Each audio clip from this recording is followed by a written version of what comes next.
আমরা আসলে টাইম নিচ্ছি বাবু ভাই, আমরা টাইম নিচ্ছি, আমাদের ডিভোর্স হয়নি। সাকিব বুবলির কোয়ালিটি টাইম নিয়ে মুখ খুললেন অপু।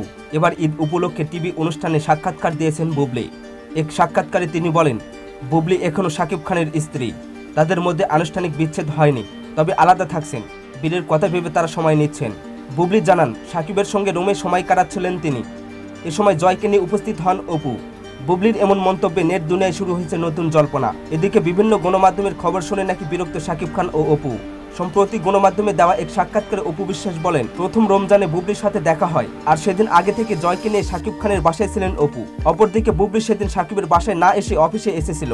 পুরো ঘটনার ব্যাখ্যা দিয়ে অপু বিশ্বাস বলেন, আসলে এসব কথার ব্যাখ্যা দেওয়ার রুচি আমার নেই, কারণ প্রত্যেক মানুষেরই একটা ব্যক্তিত্ব থাকে। তবে এ বিষয়ে কথা বলার আগে কিছু কথা সবার জানা দরকার। মূলত সেদিন আমার শ্বশুর শাশুড়ি, ননদ ও সাকিবের সঙ্গে আমাদের ইফতারির আয়োজন ছিল।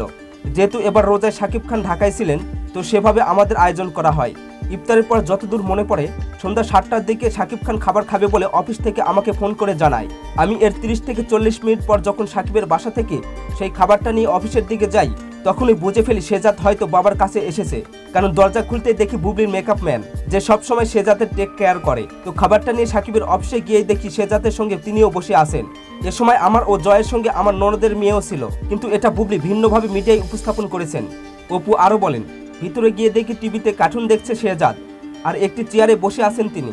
সাকিব ঘুমিয়ে আছেন। তাদের সঙ্গে ওই অফিসে তখন সাকিবের সঙ্গে 2 জন ব্যক্তিগত সহকারীও ছিলেন। এরপরও এটাকে কেন তিনি কোয়ালিটি টাইম বলছেন জানি না। বিষয়টি হচ্ছে, উনি এসব বলে নিজে ছোট হচ্ছেন নাকি অন্যকে ছোট করার চেষ্টা করছেন সেটাও আমি জানি না। অপু বিশ্বাস আরও বলেন, শেহজাদের উপস্থিতিতে তার বারবার কোয়ালিটি টাইমের কথা সামনে আনার কোনো যৌক্তিকতা দেখছি না, এসব মিথ্যা। তিনি কিভাবে বলতে পারেন শেহজাদ তাদের স্পেস দেয়? কি অদ্ভুত! সেই ছোট্ট বাচ্চা কিভাবে বুঝে নেয় তার বাবা মা একসঙ্গে সময় কাটাচ্ছে? আমি শুধু এটুকুই বলবো, আল্লাহ যেন ওনাকে হেদায়েত দান করেন। আমি খুবই লজ্জিত ও দুঃখিত যে এই সময়ে এসে এসব বিষয় নিয়ে কথা বলতে হচ্ছে। তো দর্শক, আপনার কি মনে হয় কমেন্ট করে জানিয়ে দিন।